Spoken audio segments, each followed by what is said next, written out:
Assalamualaikum warahmatullahi wabarakatuh. Selamat pagi anak-anakku. Alhamdulillah pada pagi hari ini kita masih diberi kesehatan oleh Allah, yang mana kesehatan itu adalah nikmat yang luar biasa, sehingga bisa bertemu lagi untuk belajar pelajaran SKI. Untuk materi SKI kali ini kita masuk di bab 2. Kalau bab 1 kemarin materinya yaitu tentang keperwiraan Rasulullah SAW dalam memimpin umat. Maka hal yang bisa kita petik dari pelajaran bab 1 kemarin adalah sikap-sikap Rasulullah yang harus kita teladani. Jadi sikap-sikap Rasulullah itu sikap-sikap yang baik sekali, yang harus kita pelajari, harus kita teladani, supaya nanti kita itu menjadi golongannya Nabi Muhammad SAW. Nah, langsung saja untuk bab 2 ini kita akan belajar tentang peristiwa Fathu Makkah. Fathu Makkah itu apa? Fathu Makkah itu adalah pembebasan kota Mekah. Karena apa? Di kota Mekah itu di situ ada Baitullah, rumahnya Allah di Mekah itu ya, Ka'bah. Tapi di sana penduduknya itu masih jahiliyah. Jadi banyak yang belum memeluk agama Islam. Maka Rasulullah berusaha untuk hijrah ke Mekah untuk membebaskan Mekah dan menyiarkan agama Islam di sana, ya. Nah, terus apa peristiwa yang nanti menyebabkan terjadinya pembebasan kota Mekah? Jadi tujuan awal Rasulullah ke Mekah itu saat itu cuma untuk beribadah, ya, beribadah di Baitullah. Tujuannya cuma itu. Nah, itu terjadi pada bulan Zulqaidah tahun ke-6 Hijriah atau 6 Maret tahun 628 Masehi. Saat itu kaum kafir Quraisy berusaha untuk menghalangi Rasulullah bersama rombongannya kaum muslimin yang ingin ke Mekah, ingin beribadah ke Mekah. Itu tujuan utamanya, awalnya seperti itu. Jadi tidak ada tujuan untuk menaklukkan kota Mekah saat itu, karena tujuannya memang beribadah saat itu, ya. Nah, ketika mau di perjalanan, jalannya diblokir itu dihalangi, dibuntu atau diberi penghalang. Menuju Mekah itu jalannya dihalangi. Pak Wahyu tidak tahu persis menghalanginya seperti apa, tapi menyebabkan kaum muslimin dan Rasulullah SAW itu tidak bisa menuju kota Mekah lewat jalan biasanya karena diblokir. Lalu Rasulullah dan rombongannya mengalihkan perjalanannya, hanya melewati perbatasan antar kota Mekah dan Madinah. Nah, perbatasan ini antara kota Mekah dan Madinah ini tempatnya itu bernama Hudaybiyah. Nah, ini awal dari terjadinya Fathu Makkah nanti, ya. Terus Pak Wahyu lanjutkan. Berikutnya ketika Rasulullah sudah berhenti di perbatasan itu, ya, di Hudaybiyah itu, lalu karena kejadian pemblokiran jalan itu, Rasulullah mengutus Utsman bin Affan, sahabatnya, ya, diutus untuk menuju ke Mekah sendirian untuk menjelaskan kedatangan rombongannya itu di sana itu hanya untuk beribadah, ya, hanya beribadah, tidak lebih. Tetapi kaum kafir Quraisy tidak percaya, lalu menahan Utsman bin Affan, bahkan akan diancam untuk dibunuh saat itu, ya. Jadi Utsman bin Affan itu diutus Rasulullah sampai Mekah, dijelaskan tujuannya dia atau rombongannya itu ke Mekah itu untuk apa, tapi orang kafir tidak percaya saat itu, orang kafir Quraisy percaya, lalu ditahan itu Utsman bin Affan. Lalu berikutnya ceritanya bagaimana?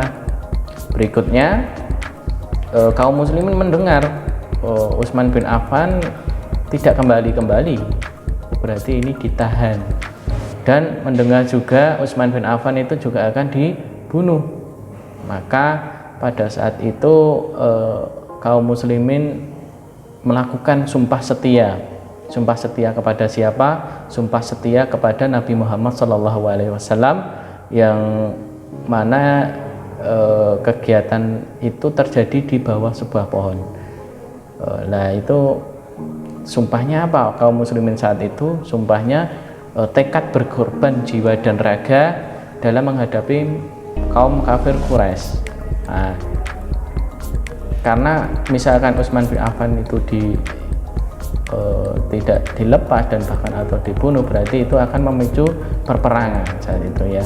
Jadi kaum muslimin saat itu bertekad setia pada Nabi Muhammad SAW, berkorban jiwa, raga, harta dan lain sebagainya untuk membebaskan Utsman bin Affan atau untuk menghadapi orang kafir saat itu.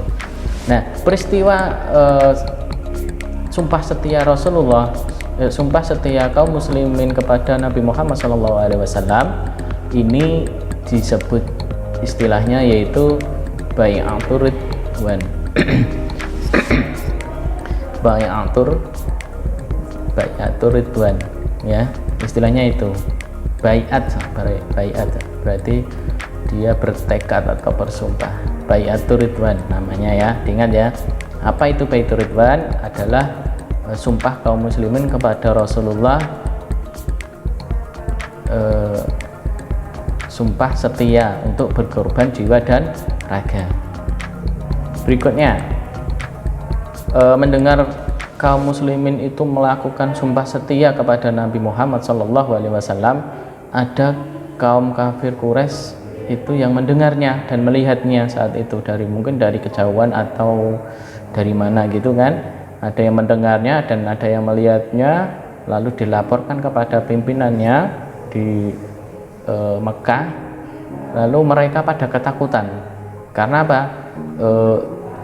Perperangan Rasulullah sebelumnya, saat Rasulullah masih di Madinah, masih mempertahankan kota Madinah, itu Rasulullah tidak pernah kalah dalam berperang. Bahkan orang-orang kafir itu semua dalam peperangan itu kocar kacir ya, semua kalah.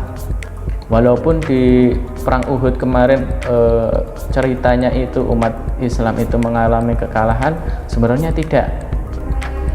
Umat Islam mengalami kekalahan kemarin karena di perang Uhud itu ada pasukan yang tidak mengindahkan Rasulullah, perintahnya Rasulullah, yaitu pasukan pemanah yang ada di Bukit Uhud, yang harusnya itu tidak turun, dia turun. Nah, tapi sebenarnya perperangan itu dimenangkan oleh umat Islam. Pasukan pemanah turun karena ingin merayakan kemenangannya dengan mengambil ghanimah. Ghanimah itu harta rampasan perang. Pak Wai lanjutkan.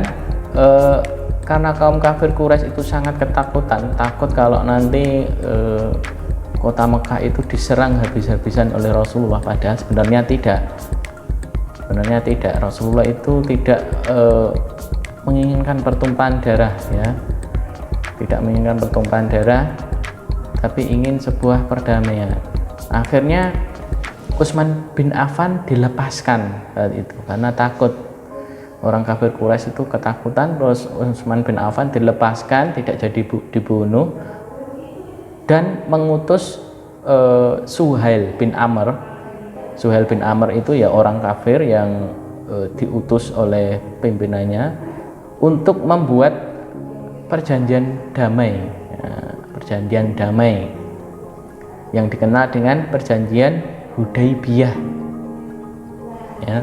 Perjanjian Hudaybiyah, perjanjian damai antara orang kafir dan orang Islam saat itu. Nah, kenapa dinamai perjanjian Hudaybiyah? Karena terjadi di tempat atau perbatasan antara kota Makkah dan Madinah itu yang namanya Hudaybiyah. Akhirnya perjanjian itu dikenal dengan nama perjanjian Hudaibiyah. Nah, setelah Suhail bin Amr itu diutus dan sekaligus mengantarkan Utsman bin Affan, Rasulullah menyambut kebaikan dari orang-orang kafir Quraisy dan menyetujui perjanjiannya. Maksudnya ingin atau mau membuat perjanjian dengan orang kafir Quraisy, karena ini orang kafir yang ingin mengajukan diri untuk membuat perjanjiannya. Berikutnya perjanjian Hudaibiyah ini yang menulis adalah Ali bin Abi Thalib sebanyak 2 lembar. Yang 1 lembar itu untuk dipegang oleh orang Islam dan yang 1 lembar dipegang oleh orang kafir. Supaya apa? Supaya ingat kalau pernah membuat perjanjian seperti itu, maka dibuatkan seperti itu dan ditandatangani oleh kedua-duanya. Dari pihak Islam ditandatangani oleh Nabi Muhammad sendiri, untuk pihak kafir Quraisy itu ditandatangani oleh utusannya tadi, Suhail bin Amr tadi. Nah, lalu Suhail bin Amr itu kembali ke Mekah untuk menyampaikan isi perjanjian tersebut. Nah, isinya apa perjanjian Hudaibiyah itu? Isinya yang pertama adalah antara kaum kafir Quraisy dan kaum muslimin tidak boleh saling menyerang atau tidak saling menyerang, intinya berdamai ya, dalam waktu 10 tahun dan tidak menyerang sekutu masing-masing. Nah, jadi perjanjian itu 10 tahun itu harus berdamai, tidak boleh perang. Nah, ini harusnya kan berdamai kan ya selamanya ya. Ini diberi waktu 10 tahun. Ini kemungkinan orang kafir Quraisy ini berencana untuk menyusun kekuatan untuk menghancurkan pasukannya Rasulullah, dan tidak menyerang sekutu masing-masing. Lah, ini kemungkinan tujuannya seperti itu, diberi waktu 10 tahun.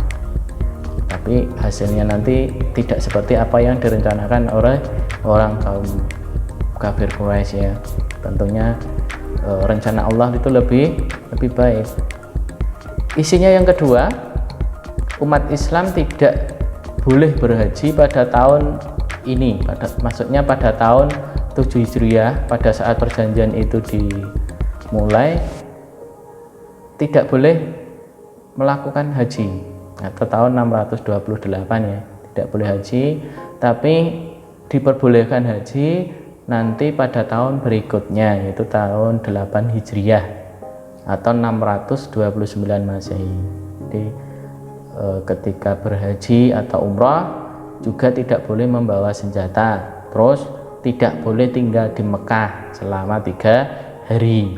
Jadi setelah haji ya langsung pulang gitu ke Madinah, kembali ke Madinah lagi.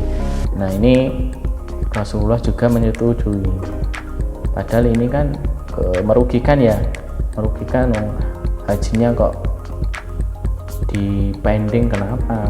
Ini kalau kita mikirnya kan seperti itu, isi perjanjian ini tidak menguntungkan umat Islam. Terus tidak boleh tinggal di Mekah selama 3 hari kan, ini juga semacam pembatasan ya. Jadi, tapi saat itu karena Rasulullah itu orang atau manusia yang sangat baik sekali, baik hati sekali, maka disetujuilah perjanjian ini untuk isi yang kedua. Terus yang ketiga, orang kafir Quraisy yang melarikan diri ke Madinah. Jadi orang kafir Quraisy itu yang lari ke Madinah itu harus dikembalikan ke Mekah. Jadi orang suku Quraisy yang lari ke Madinah, mungkin di Mekah tidak betah ya, lari ke Madinah itu harus dikembalikan ke Mekah. Tetapi sebaliknya, pelarian dari Madinah ke Mekah itu tidak dikembalikan. Nah, ini egois ya sebenarnya isi perjanjian ini. Menguntungkan untuk pihak kafir Quraisy.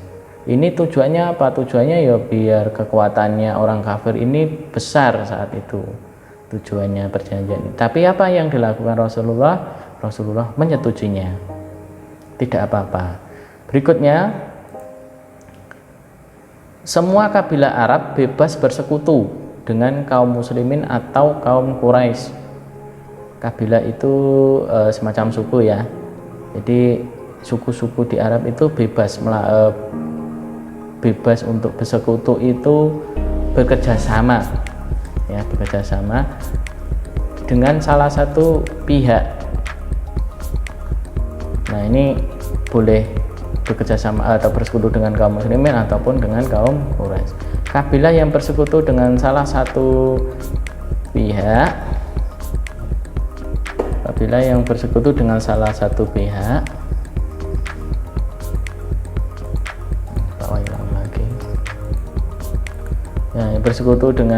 salah satu pihak, itu merupakan bagian dari pihak tersebut. Oke, dari ini keempat perjanjian ini Rasulullah semua menyetujuinya dan ditandatangani oleh beliau. Nah, berikutnya, setelah perjanjian itu dibuat, ternyata terjadi, setelah berjalan beberapa tahun, terjadi pengkhianatan yang dilakukan oleh orang kafir Quraisy. Kalau orang Islam itu harus menepati janji yang telah dibuat. Kaum muslimin saat itu menepati janji-janji yang telah dituliskan di perjanjian itu semua sudah ditepatilah. Kaum kafir Quraisy saat ini melakukan pengkhianatan, dia tidak menepati isi perjanjiannya itu, yaitu isi perjanjian yang keempat. Apa isinya atau pengkhianatannya seperti apa? Nah, ini ya Pak Wahyu bacakan. Isi perjanjian Hudaybiyah sangat merugikan kaum muslimin, ya memang betul tadi ya, tetapi karena kebaikan hati Rasulullah, perjanjian tersebut disetujui dan ditepati oleh kaum muslimin. Karena memang tujuan sebenarnya Rasulullah SAW ini adalah menyiarkan agama Islam ke seluruh umat manusia di dunia ya. Jadi nggak hanya cuma di Mekah, tujuannya di dunia dengan perdamaian, bukan dengan kekerasan atau perperangan. Itu tujuan Rasulullah dan Allah mengabulkan. Buktinya Islam itu sudah masuk ke seluruh pelosok negeri di dunia. Tidak ada negara yang tidak dimasuki oleh agama Islam. Nah, ini berarti rencananya Allah benar-benar terbukti dan terjadi. Doanya Rasulullah juga terkabul, atau perjuangan Rasulullah juga sukses. Nah, terus pengkhianatannya seperti apa? Pengkhianatannya ini terjadi ketika Bani Bakar itu salah satu suku yang bersekutu dengan kafir Quraisy, itu mengetahui Bani Khuza'ah. Bani Khuza'ah ini suku yang ada di Arab juga, tapi dia ingin bergabung dengan kaum muslimin. Punya keinginan untuk gabung dengan kaum muslimin. Nah, suku Bani Bakar ini atau Bani Bakar ini mendengar, suku Bakar ini mendengar. Lalu mereka meminta bantuan kepada kaum kafir Quraisy untuk menyerang Bani Khuza'ah. Nah, diisi perjanjian yang keempat tadi, kita Pak Wahyu kembalikan ya. Semua kabilah Arab bebas bersekutu dengan kaum muslimin atau kaum Quraisy. Nah, ini berarti kan terjadi pengingkaran janji oleh kaum Quraisy. Berarti kan suku di Arab kan berarti jadi tidak bebas, yang isi perjanjiannya kan bebas, mereka mau bersekutu dengan kaum muslimin ya bebas. Kaum muslimin tidak pernah mengganggu suku Arab yang bersekutu dengan kaum Quraisy. Tapi ketika suku Arab Bani Khuza'ah itu ingin bergabung dengan kaum muslimin, kaum Quraisy tidak mau. Nah, ini kan berarti kan pelanggaran ini atau pengingkaran janji dan bahkan menyerang. Padahal tidak boleh menyerang selama 10 tahun, tidak boleh menyerang sekutu masing-masing. Padahal Bani Khuza'ah sudah bergabung dengan orang Islam saat itu, tapi diserang oleh Bani Bakar, dibantu oleh kaum Quraisy. Nah, berarti ini pelanggaran, dua pelanggaran kan berarti. Ya, berarti melihat seperti itu atau mendengar berita seperti itu, ini merupakan awal dari pengingkaran isi perjanjian. Nah, mendengar seperti itu langsung pasukan Islam atau Rasulullah itu berusaha menyusun kekuatan untuk menaklukkan kota Mekah. Nah, jadi itu ya latar belakang terjadinya Fatku Makkah. Jadi tujuannya sebenarnya bukan perperangan, tapi tujuannya adalah untuk menyiarkan agama Islam. Tapi karena yang namanya orang kafir Quraisy ini dimana-mana memusuhi orang Islam saat itu ya, maka Rasulullah menyusun kekuatan untuk menaklukkan kota Mekah. Nah, untuk materi SKI mungkin sampai di sini dulu. Untuk peristiwa penaklukan kota Mekah dan strategi apa yang nanti disusun oleh Rasulullah SAW akan Pak Wahyu jelaskan di pertemuan SKI berikutnya. Tentunya di sini yang bisa kita petik dari materi kali ini adalah menepati janji ya.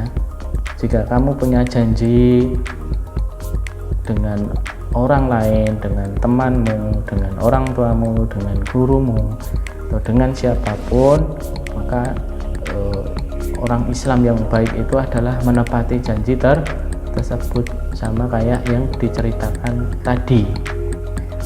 Nah, kalau mengingkari janji ya berarti sama kayak orang kafir Quraisy itu, dia tidak menepati janji. Dan Allah juga berjanji kepada kita juga akan